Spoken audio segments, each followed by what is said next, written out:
like to welcome everybody to today's presentation on internet and gaming addiction. And we're also going to touch a little bit on gambling addiction, specifically as it relates to online gambling and day trading. We're going to define internet and gaming addiction, explore the metamorphosis of internet use and video games into addictive behaviors, and discuss day trading and some of the online gambling and how that may lead to gambling issues as well. The internet provides an immense amount of information, although not all of it is credible. The constant novelty of the internet can serve as an escape for people. And that's not necessarily, if they are gambling or if they are gaming. Some people log on to Facebook or log on to Twitter, and before they know it, 4 or 5 hours have passed. I've worked with more clients than I would care to recount who have lamented that social media is a problem in their relationships because their significant other spends too much time on it. Their significant other gets home in the evening, pretty much just plops down on the sofa, gets on Facebook, and, that's all she wrote. So it is important to recognize that internet addiction, and there's, that it's not really actually a diagnosis, but compulsive internet use or problematic internet use is related to a lot of different behaviors. And we really want to look at the characteristics of the behavior. Is it causing the person to forego important activities that they used to enjoy? Is it causing the person problems in one or more areas of their life? Is it taking more time? Are they spending more time engaging in that behavior, thinking about that behavior, or recovering from that behavior than they anticipated? Have they been unable to quit if they've tried? Now, the caveat here is if they've tried. Not everybody who is developing a problem with certain behaviors recognizes it yet as a problem. So we do want to recognize that there are going to be some people that are in denial. But those are the things that we really look for to decide whether a person has crossed the line, so to speak, from recreational use to compulsive or problematic use. Video games, online gambling, online shopping, and pornography all have the potential to become problematic, as does, in some cases, social media. Social media also has an addictive quality that can cause withdrawal and exacerbate mood disorders and or addictions. I've done several videos on social media and how it can be helpful, if people are plugged into supportive groups, but it can also be contribute to depression and anxiety because people go on and they see all of their friends posting all these wonderful things, and it seems like everybody else has a perfect life. Well, most people are not going to post pictures of themselves from the worst day of their life. So it's important to help people get perspective that they are seeing a very cherry-picked selection of experiences from a person's life. So it is important to recognize that social media can be helpful and people can find a lot of support there, but it also can be very toxic and very harmful to relationships. It's all about how it's used and the extent to which it's used. Going back again to what we were talking about with the criteria for addictive or problematic behaviors. If it starts causing problems in one or more areas of their life and they continue to do it anyway, then we are probably talking about some level of compulsive behavior. What do we see when we are interacting with someone who may have problematic internet use? They often downplay and are defensive about how much time they spend playing games on the computer or spending time on the computer. They often have a sense of a lack of control. They spend more time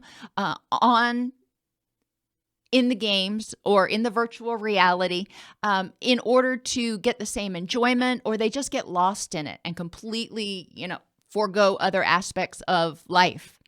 They may withdraw from friends, family, or their significant others to the point of disrupting those relationships. They may experience feelings of anger, depression, moodiness, anxiety, or restlessness when they are not engaging in that behavior, whether it's gaming or any of those other escape-related internet behaviors.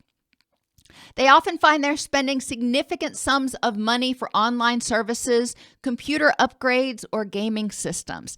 Now, this isn't so much true when we're talking about social media, but when we're talking about gaming or we're talking about online gambling or day trading, people can spend a crap ton of money really quickly. And then there's preoccupation. The person thinks obsessively about being on the computer and engaging in that behavior. They have a sense of incompleteness when they are not engaging in it. They feel very anxious, very restless. And in the case of gambling or multiplayer computer games, they may even have a sense of FOMO, fear of missing out. FOMO. So what are the consequences of internet gaming and potentially gambling addiction?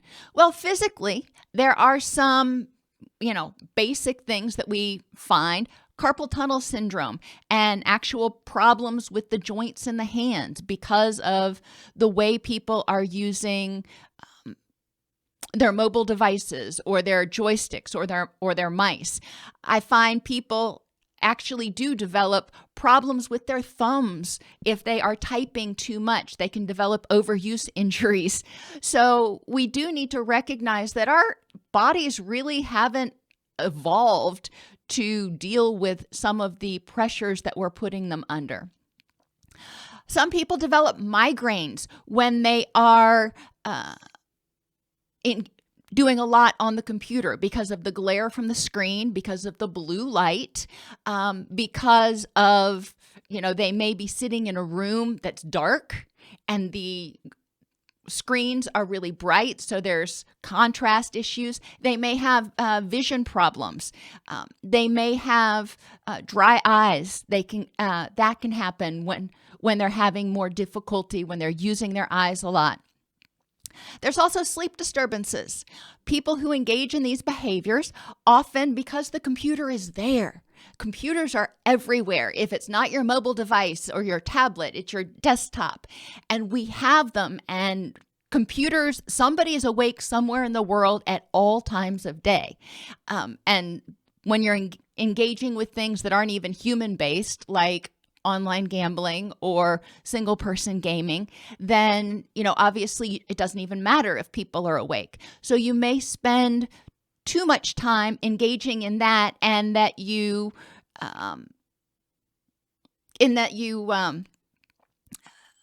forego sleep. You look up and all of a sudden it's 4 a.m. and you've got to be up at 5 to start getting ready for work.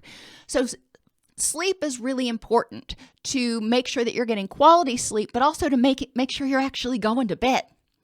And it can cause circadian rhythm disruption. We've talked in other classes before about how blue light triggers our brain to be awake. When we have too much blue light coming in, when we have blue light at night, which is why they say don't sleep with your TV on, it can keep you awake and disrupt your circadian rhythms, impairing your sleep quality.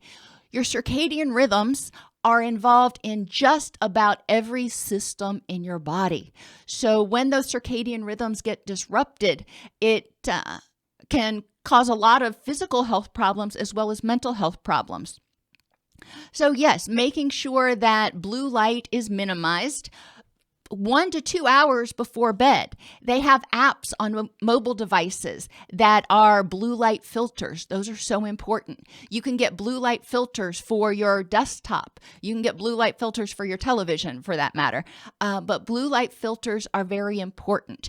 And if somebody doesn't believe that that's important, you can get blue light filtering like sunglasses and encourage them to wear those for a week at night or when they're the last couple hours that they're on the computer, and see if it reduces eye strain and helps them sleep better.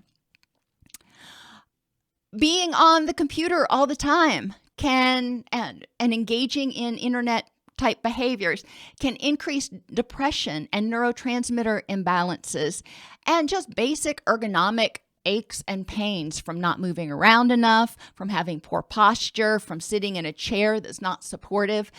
All of those things can contribute to increases in inflammation, which can contribute to depression, contribute to poor sleep. So we see that there are physical consequences of compulsive internet behavior or compulsive online behavior that can contribute to physical as well as mental health issues. And remember, when you don't get good quality sleep, when you don't get that deep, restorative, restful sleep, your brain isn't able to clear out the adenosine, which is what causes the foggy headedness, the sleep pressure, as they call it, that makes you want to go to sleep. So when you wake up the next day, you often, if you haven't gotten those that good restorative sleep, you're often going to feel foggy headed, have difficulty making decisions, have difficulty concentrating, all of those cognitive symptoms that we see with depression sometimes.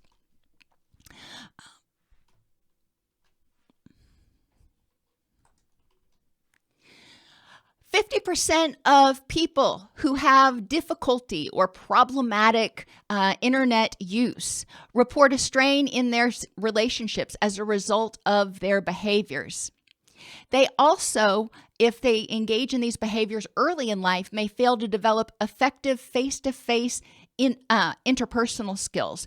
There are a lot of youth today who have a lot more social anxiety because they haven't had to talk to people face to face, and they haven't developed some of those interpersonal niceties, so to speak, because even when they're texting back and forth, if they're trying to be nice, they're still abbreviating everything. So there are a lot of nuances that occur in face-to-face interactions that don't occur as much online. And people may have agitation and difficulty sitting still and difficulty being at peace with themselves. There's also challenges because online, you literally have the world at your fingertips. People tend to not devote as much energy than to their relationships now than maybe they would have back then, because it's so easy to use the expression swipe left when things get a little bit difficult. So compulsive internet use can apply and ripple out to a lot of different areas. So let's go back to video games, though, because that's one of those things that the DSM does recognize as a problem. What makes a video game addictive? I remember back in the day, and I will age myself again, kind of like with WKRP, Pac-Man, and that was when Tetris, and we had this game called Pong, and we thought that was the stuff. So the high score is one thing that makes a video game addictive. If you are constantly trying to beat your own high score or beat someone else's high score. If you're trying to beat the game, you're trying to learn the game. And both of those, I remember even with Pac-Man, would keep me playing over and over and over again. I'm like, oh, I was almost there. I can get there again. If there's no end to the game, and this is especially true in massive multiplayer online role-playing games or MMORPGs, it's an ongoing saga, so to speak. So there is no final resolution. It's not like not like Survivor, where you want to get across, maybe Survivor's not it. What's the one where they travel all over the world? The Amazing Race. There you go. It's not like the Amazing Race where there's an ultimate destination. In MMORPGs, it can go on for indefinitely. And that can make it addictive because people feel like it almost becomes a second life for them, and they feel detached when they're not engaging in it. Role-playing can make video games addictive because, like the sagas in MMORPGs, when people take on a fictional role and they really embrace it, which a lot of people do when they embrace their characters, it can feel like a part of you is being left online. If you may feel actually disconnected with a part of you when you're not playing that game, when you're not engaging with that role. Novelty and discovery also makes a video game addictive. A good portion of World of Warcraft, which, that's not as popular anymore, but it's spent exploring imaginary worlds. Minecraft is spent designing new worlds.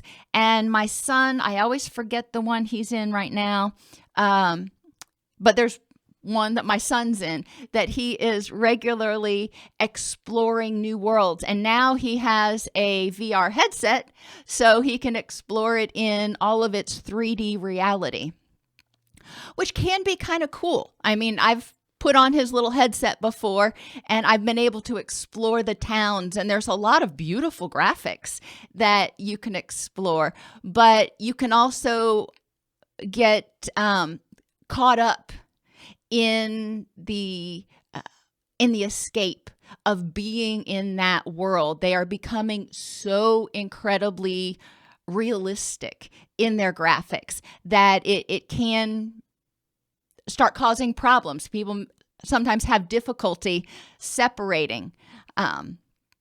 Relationships are also forged in some video games and in some online activities. These relationships are generally forged around a similar goal. If it is day trading, obviously it's playing the stock market. If it is gambling with, betting against sports teams or betting on esports, a lot of times you start to talk with one another and you engage with each other. It's not like something like online poker where you're playing against a machine. But you join together or you unite with this similar goal, with these similar interests, and it produces a sense of acceptance. That's not necessarily bad. But if that is the only place the person is getting acceptance, it can be much more problematic. And online, especially in games where, MMORPGs, role-playing, where people can try on different personas, it gives them the opportunity. And this can be very cathartic. Don't get me wrong. It can be great for people to try on different personas, especially if they've got social anxiety. So there are times when these characteristics can actually be useful and therapeutic. But again, if it crosses over that line and it becomes all-encompassing, consuming, the person prefers to live in that virtual world than in the real world, then we start having more problems. And that's very true. When people put their whole identity into something, whether it's social media or whether it is a role-playing video game, they may start feeling like they are not worthy because they've created this grand persona that's not who they are.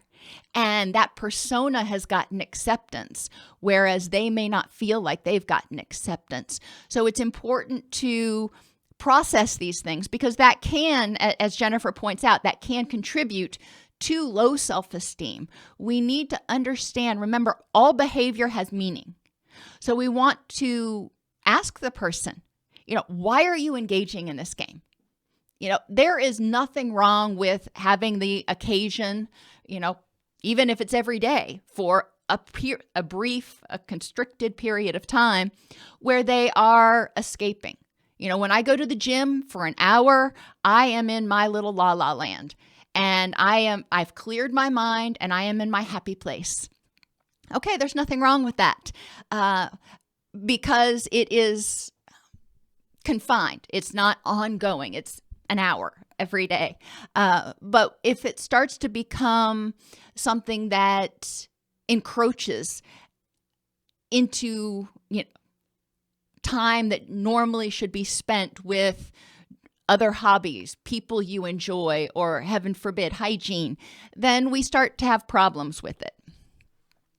Researchers at Hammersmith Hospital in London conducted a study all the way back in 2005, which found that dopamine levels in players' brains doubled when they're playing. Now remember, dopamine is not your pleasure chemical. Dopamine is your motivation and perseverance chemical. It keeps you playing that game. It keeps you hitting that button. So yes, I want to play again. I want to try it again. And the dopamine, when we release that, high levels of dopamine also increase levels of serotonin. And oftentimes, if there's rewards associated with the game, even, going back to Pac-Man, even if it's just chomping those little fruits, there are endorphins that are released. So there is brain chemistry that supports the rewarding behavior of video games as well as gambling.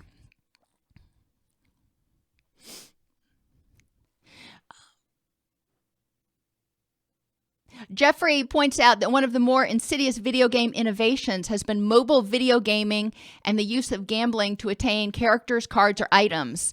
These are gacha games or loot boxes. The dopaminergic activation is quite intoxicating because they receive that reward for progress.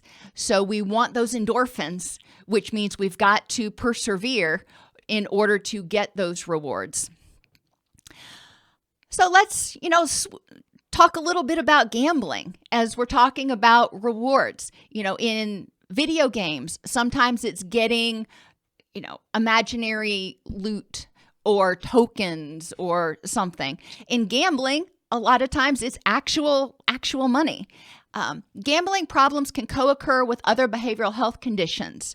Unfortunately, only about 10% of people with a gambling problem seek treatment.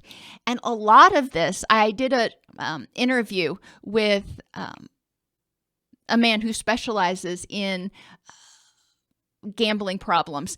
And he pointed out that a lot of people don't recognize that what they're doing actually qualifies as a gambling problem. If they're spending half of their allotment, their food budget on lottery tickets every week, that's a problem. A variety of other problems can be related to gambling, including victimization, criminalization, social problems, health issues, and higher risk for contracting sexually transmitted diseases and HIV and AIDS. When gambling gets out of hand and people are trying to figure out how to fund it, it can put them at risk for other types of, health problems. It can put them at risk for victimization. And it can also, just even before that point, it can cause social problems because their loved ones get scared for them, get frustrated with their behaviors. Gambling is defined as risking something of value, usually money, on the outcome of an event decided at least partially by chance. Action gamblers are typically men and gamble because it's stimulating. They enjoy the rush. They enjoy the power that they feel when they win. Action gamblers require some type of skill or knowledge, like poker or sports. They need to feel like they have some level of control in what's going on. Relief gamblers, on the other hand, are often female, gamble for escape, and often gamble using games of chance like bingo, the lottery, slot machines, games that don't require any particular skill. Now, why this occurs, I don't know, but the research has indicated that there is definitely a different set of activities that the different genders tend to gravitate toward. In the DSM-5, pathological gambling was renamed gambling disorder and is categorized under substance-related and addictive disorders. Problem gambling does not meet the criteria for pathological gambling. And it's important to remember that with any addictive behavior, the behavior itself is not the problem. It is when people start using it and it causes the neurochemical changes that result in the development of tolerance, the development of withdrawal, the challenges and the after effects from what's going on. Alcohol, for example. People can drink alcohol and not develop alcoholism. People can gamble and not develop pathological gambling. Which is why I talked earlier about that fine line between recreational use and pathological or compulsive use. Problematic gambling behavior is defined as leading to clinically significant impairment or distress as indicated by 4 or more of the following in a 12-month period. Now, you can generalize these. They just kind of changed the word gambling when they applied this as opposed to applying it to other addictive behaviors. But they gamble with increasing amounts of money to achieve the desired excitement. They're restless or irritable when attempting to cut down or stop gambling. They've made repeated efforts to cut back or stop gambling, but have been unsuccessful. They're often preoccupied with gambling and gamble when they feel distressed. After losing money, they often return another day to get even. They may lie to conceal the extent of their involvement with gambling. Gambling itself has jeopardized or caused them to lose a significant relationship, job, or career. And they often rely on others to provide money to relieve financial problems. Now, again, like with all addictive behaviors, the behavior's not better accounted for by a manic episode or a hypomanic episode. So we do want to recognize that. But thinking about each one of these, when we're thinking about somebody who gambles online poker or online slot machines, or I don't know a whole lot about gambling, but then you've also got all of the Robin Hood craze and all of the people who are now day trading. And day trading, the way it's being done right now, is essentially gambling. People are using increasing amounts of money to try to get the desired excitement or outcome. A lot of times when the market's closed, they get restless or irritable. You can go into any of these forums and, 24 hours a day, and there's somebody that is doing stock research. There's somebody that's talking about what the next big Wall Street bets, Robin Hood craze is going to be and what they're going to try to push up. I mean, it has become almost an obsession with a lot of people.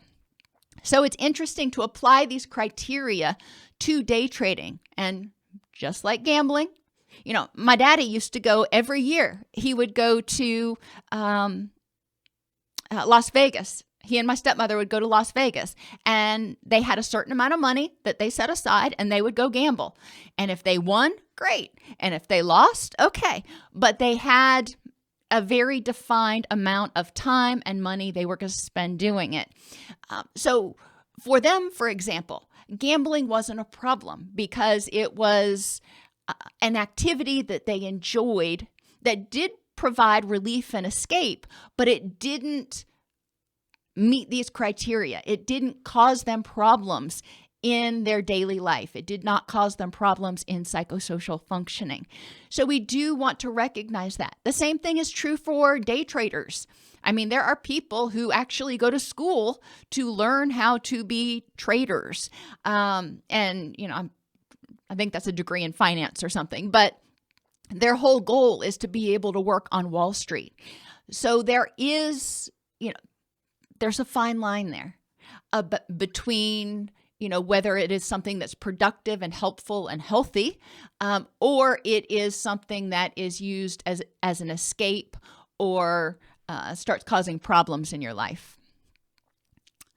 Casino gambling versus day trading versus online gambling. You know, I think it's interesting to kind of consider some of the nuances. In casino gambling, you know, we've all heard that you can't win against the house in casino gambling, because there are often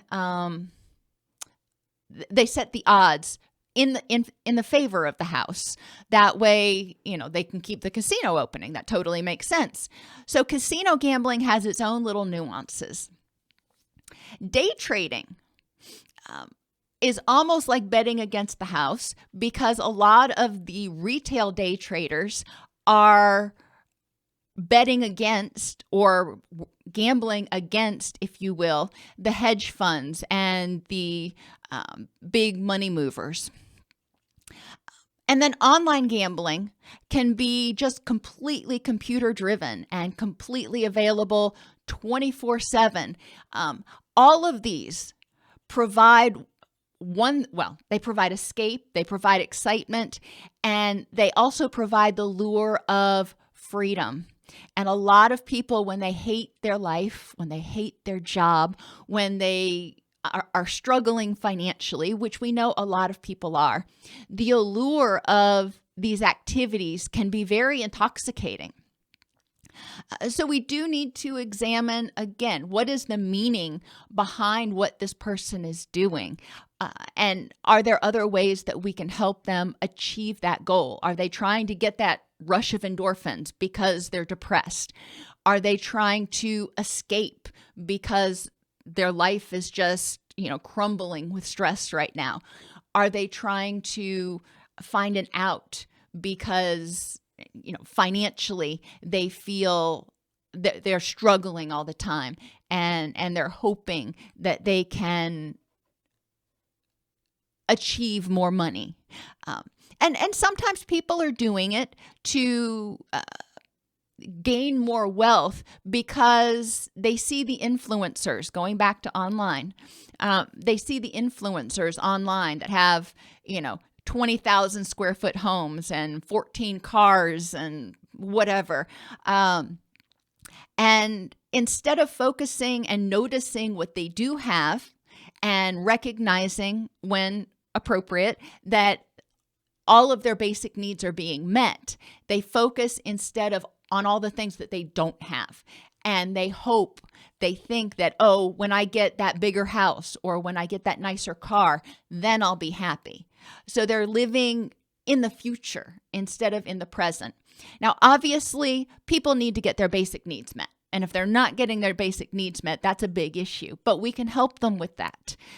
There are a lot of services out there. Call United Way Information and Referral if you're not familiar with some of the services in your area to help people with their electric bill, with their food, with their, you know, whatever those needs are. Risk factors for gambling: a need to escape. Well, you know, when you've got stress, sometimes, and this is also a risk factor for internet and gaming addiction, you want to get out of your life. So you may go to social media and live vicariously through others. You may get into a role-playing game and live vicariously through that avatar. You may go online and, you know, engage in gambling or day trading in order to focus your attention on something that increases dopamine and increases endorphins. Poor interpersonal relationships have also been found to be a risk factor for online problematic behaviors. Well, that makes sense. If you have poor interpersonal relationships, you may feel like you need to escape more. When we have positive interpersonal relationships, they serve as a great buffer against stress. People who are easily bored, and in today's society, somebody, Meg was mentioning earlier, our need for instant gratification and contributes, I think, a lot to this, and this sense of restlessness. These days, I'll put something in the microwave. I'll put my coffee water in the microwave to heat it up, and I get impatient because it's taking too long. And I know that makes no sense. But back in the day, we used to have to put it in a kettle. But we have become much more impatient and much more restless because we've been sort of programmed that way. During the pandemic, we watched several old movies with our kids. And, when I say old movies, I mean movies from the 80s when my husband and I were in high school. And those movies just seem to drag on so slowly. Our brains have been reprogrammed throughout the last 20, 30 years to expect more action, more movement, more of everything. So those movies that we used to think were, Terminator, for example, were just the bomb back in, the 80s. Now we watch them and we're like, I'm getting bored, got to do something else. So we can identify the fact that our culture has created a sense of restlessness, and people do get easily bored. And sensation seeking, or quote, adrenaline junkies. And Marie points out, and a very good point, that there's often a lot of overlap with other compulsive behaviors or problematic behaviors.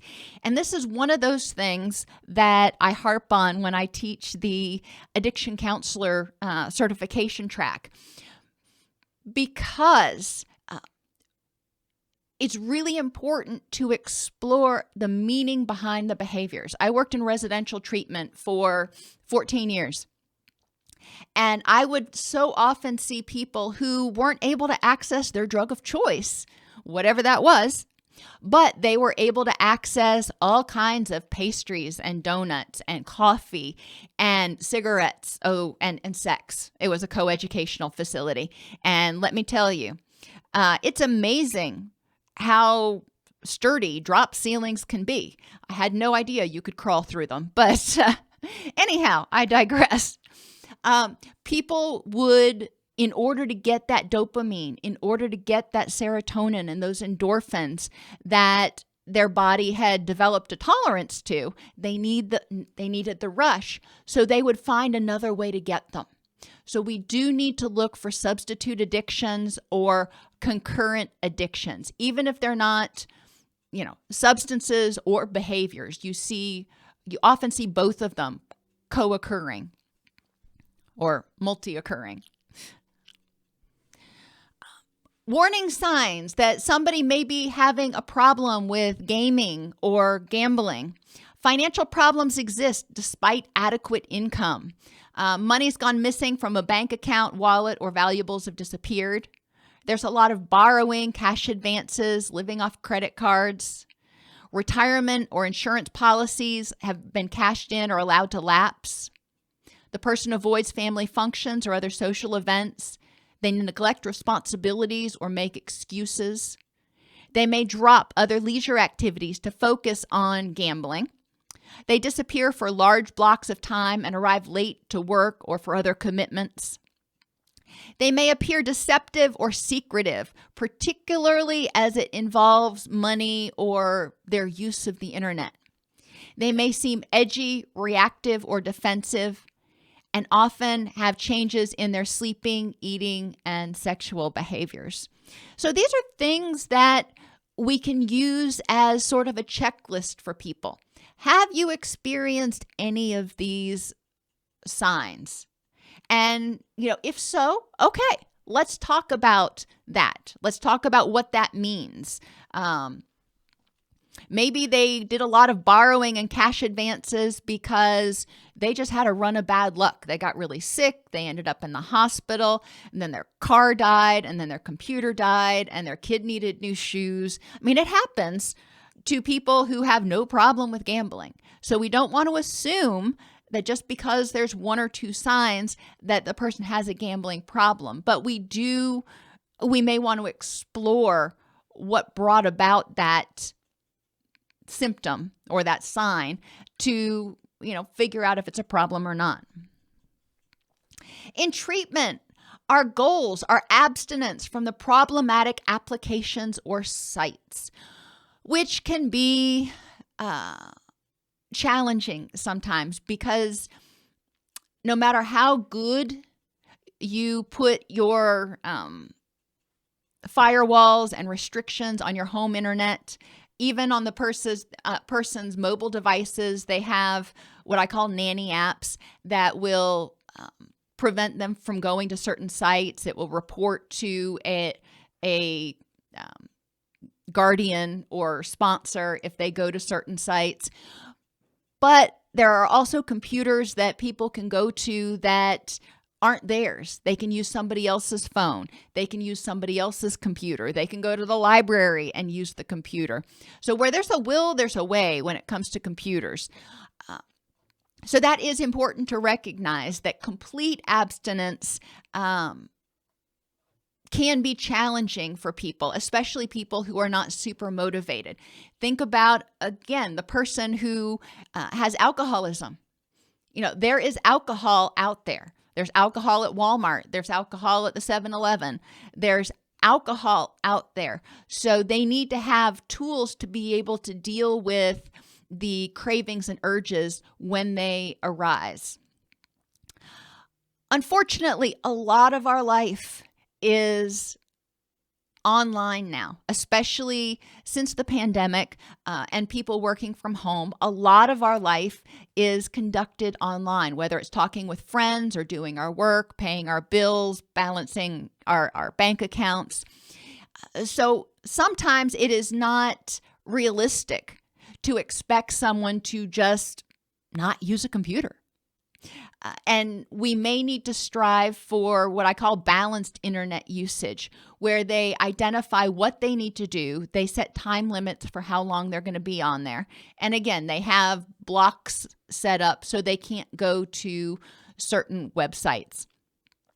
Some people in the early phases of recovery opt to unplug when they are not at work. So they leave their computer, they leave their mobile device, they leave all that stuff at work. So they are plugged in during the workday when they have to be, but during the evening, they are not. So they can focus on mindfulness and their relationships and those sorts of things. Now that, for a lot of people, that's overwhelming. The thought of being without their mobile device for 8 or 12 hours is more than they can even fathom. So it's going to be an independent or an individualized goal. Interventions. We want to help them prevent use of the sites that are problematic for them. You can have parental controls set on your home router that turns the internet off for the entire house at a certain period of time. Firewalls, like I've talked about. Timers, and this is not online timers. This is getting an egg timer or something and putting it across the room. So just like getting out of bed, the person has to get up and go across the room to turn it off, which can help them recognize that, okay, my time online is done. And look for and accentuate exceptions. What are you doing when you're not on the internet? Taking a bath, reading a book, talking to a friend, playing with the dog. What is it that you're doing when you're not engaging in that behavior that helps make you happy? Remember, when we're talking about preventing use, that it's important not to forget tablets, smartphones, any kind of mobile device. Those also need to have firewalls and parental controls of some sort installed. We can also encourage people to use decisional balance exercises, identifying the benefits to use, whether it's going on Facebook or playing their role-playing game or day trading, gambling, whatever it is. What are their benefits? What benefit do they get from using? And with people who gamble, it's really important that they keep a accurate diary or log of their wins and losses, because a lot of times they'll say, well, I'm making money. I can make $2,000 a day or something. And it's important to be able to say, well, okay, last Tuesday, yeah, you made $2,000, but then the rest of the week you lost $9,000. So, it's important to be able to focus on the big picture, not just the wins. But helping them identify what they see as the benefits to use can help you identify issues that they have which may need attention, whether it is self-esteem, acceptance, interpersonal skills, dealing with social anxiety, meeting basic biopsychosocial needs. We need to understand, why are you engaging in this? Or addressing depression and neurochemical imbalances. And then we can also identify areas where we target alternate rewards. So when you're not online, what other things do you enjoy doing? What other things do you find enjoyable and rewarding? We want to try to magnify those rewards. So if they enjoy spending time with their best friend, well, what do you really enjoy doing with that person? Is it maybe going rock climbing or going hiking or something? Encouraging them to engage in real life activities that will similarly stimulate dopamine and endorphins because they're enjoying what they're doing. We want to talk about their drawbacks to use. What are the downsides to engaging in this behavior? And this is the one that people have always lectured them about, so they probably will have a litany of these. What are the benefits to stopping? And there are some overlaps in these quadrants. The drawbacks to use and the benefits to stopping, there are some overlaps, but we want to help them identify, why might I want to stop? And using all of the dimensions of motivation: physical, how will it make you feel physically better, reduce your pain, improve your energy, improve your immunity? Affectively, how will it make you feel emotionally less stressed? Cognitively, how will it help you focus on the things that are important to you? Environmentally, it may or may not change the environment. And relationally, how will it improve your relationships when you are no longer engaging in that behavior? And then talking about drawbacks to abstinence, which will overlap a little bit with benefits to use. That's fine. But this is where we start identifying people's fears about stopping using.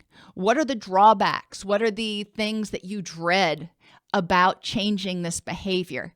And then we can start addressing those and mitigating that fear or that dread, whether it's, not knowing what to do with their time or whatever it is.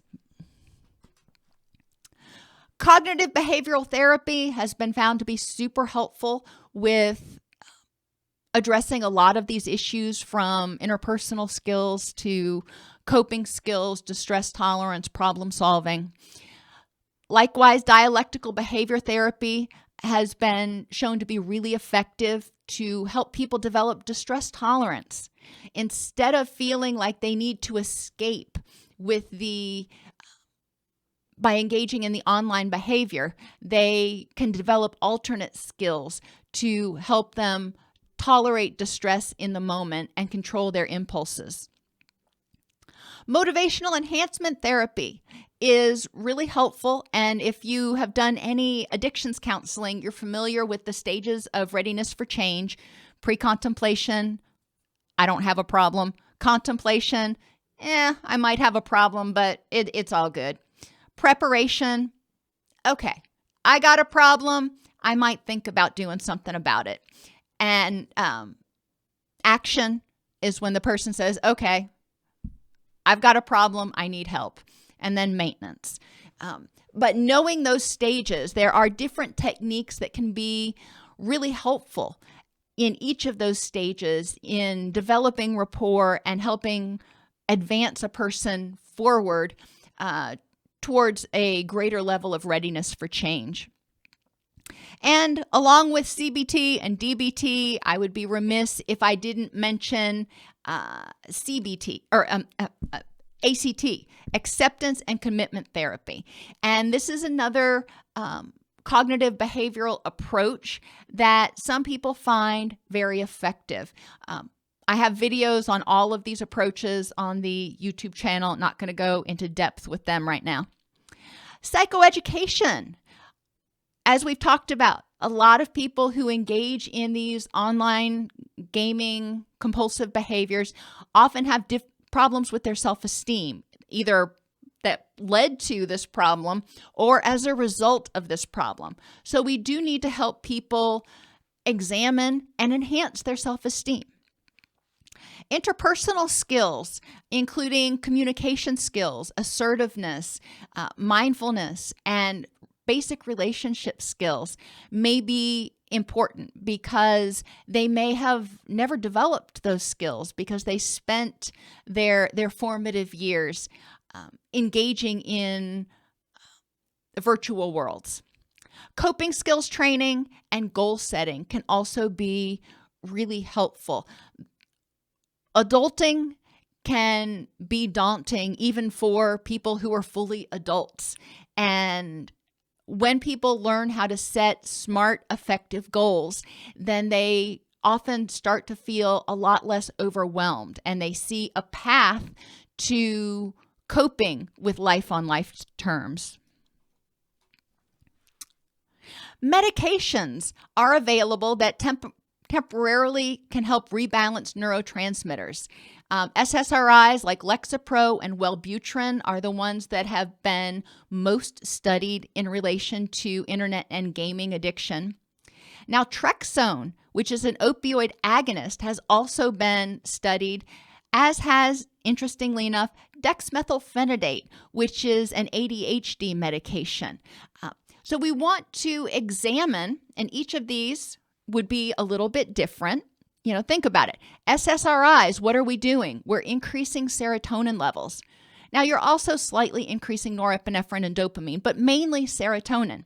So somebody whose serotonin is low, who tends to have depression or even high levels of anxiety, may respond better to SSRIs for addressing their behavioral issues. People who respond better with naltrexone may have a dopamine imbalance because what we're doing is we are altering the receptors that are engaged when someone activates their dopamine and their endogenous opioids. So when we give them medications, then we are helping them alter that system. Now, this should say antagonist. Naltrexone is an opioid antagonist, not an agonist. But what naltrexone does is basically it blocks the pleasurable feeling from the gaming. And then dexmethylphenidate, if somebody is engaging in online behaviors as a coping mechanism to deal with their ADHD, that can be helpful. And dexmethylphenidate is more involved in increasing norepinephrine levels. So you see that there are 3 primary medications that they've studied. Each one of those alters a different neurotransmitter. So what causes the compulsive behavior differs between people. And I think that's a really important point to remember. And the same thing is true when we talk about depression or anxiety as well. It is not one size fits all for medications. Exercise has been found to be helpful with online compulsive behaviors. Exercise increases serotonin and dopamine. And the sunlight also can help regulate neurotransmitters, including melatonin, and which can improve sleep and mood and help regulate those circadian rhythms. Nutrition, water is important. A lot of people who engage in a lot of online gaming don't drink enough water. They don't drink enough, period. And sometimes they don't drink intentionally because if they drink, they've got to get up and pee, and that means they're going to miss something. So water is really important because dehydration can cause symptoms of depression. Oats, bananas, chicken, dairy products, green leafy vegetables, and nuts are all chock full of the vitamins, minerals, and amino acids that are necessary for the development of neurotransmitters, particularly dopamine and serotonin. Like other addictions, internet addiction can have physical, social, financial, and emotional consequences. In our digital age, it is highly unlikely that people can completely unplug. Similar to other behavioral addictions like eating and sex, it's necessary to identify the motivations behind the person's use of the internet sites. Additionally, by its very rewarding nature, internet addiction will cause neurochemical imbalances, which can lead to depression and apathy. Remember, we've talked about addictive behaviors before. When the tissues are regularly exposed to high levels of dopamine, they start becoming less reactive to that dopamine. So the person develops a tolerance to those dopamine surges. So in order to feel normal, basically the tissues have adjusted to 10 times normal levels of dopamine. And I'm just pulling out random numbers for the example. But when the body gets used to having 10 times normal level of dopamine, and then it's not getting that anymore, then the person starts to experience withdrawal and agitation. So even the dopamine surges that are caused by gambling and gaming and those sorts of things can alter the responsiveness of the receptors, can alter the dopamine and serotonin systems. So we do need to recognize this is not just a willpower sort of thing. Just because it's behavioral and not chemical doesn't mean that there's not an underlying neurochemical imbalance. Recovery involves in addressing underlying mood, self-esteem, and coping issues, identifying triggers for use and ways to deal with them, and creating a relapse prevention plan. There are a lot of resources that are online. OLG Anon, which is Online Gamers Anonymous, is an interesting site if you've got someone who is struggling with online gaming. The challenge with it is it's mainly online. So for someone who struggles with choosing healthy behaviors online, that can be a problem. A lot of the Online Gamers Anonymous chapters actually don't have in-person meetings. So that might be something, if you see a demand in your area, to consider, talking with your clients maybe about starting a Olganon chapter that actually has face-to-face meetings in your area.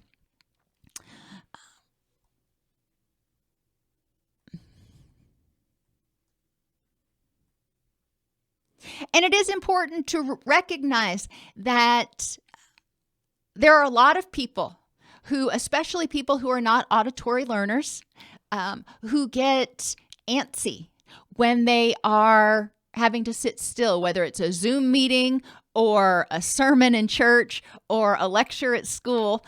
Some people have a really hard time sitting still for that length of time. So we don't want to necessarily pathologize that right away, but we do want to recognize that there are some people that do need additional tools to help them deal with their restlessness, whether that's fidget spinners or whatever it is they do. Whenever I go somewhere and I'm going to have to sit for a while, I always bring my crochet with me because at least I'm able to do something with my hands.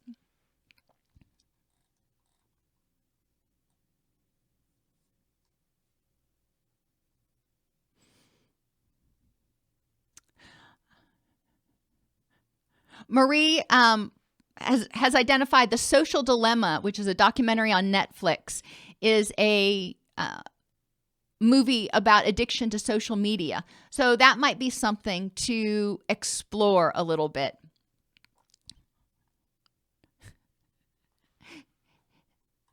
And I'm with you on that one, Mark. I don't like losing money either. I don't like messing with monies, but I do need to have something generally. I mean, you see, even when I teach, I move around a lot. I'm not one of those people that can sit still very well. So it is important to help people figure out tools that they can use to help them cope when they're in a setting that they have to sit still for a little while. All right, everybody, have a wonderful day, and I will see you on Thursday when we were talking something about eating disorders. Have a great day. If this podcast helps you help your clients or yourself, please support us by purchasing your CEUs at allceus.com or getting your agency to sponsor an episode. A direct link to the on-demand CEUs for this podcast is at allceus.com/podcast CEUs. That's allceus.com/podcast CEUs. To sponsor an episode of Counselor Toolbox and reach over 50,000 clinicians per week, go to allceus.com/sponsor. Thank you.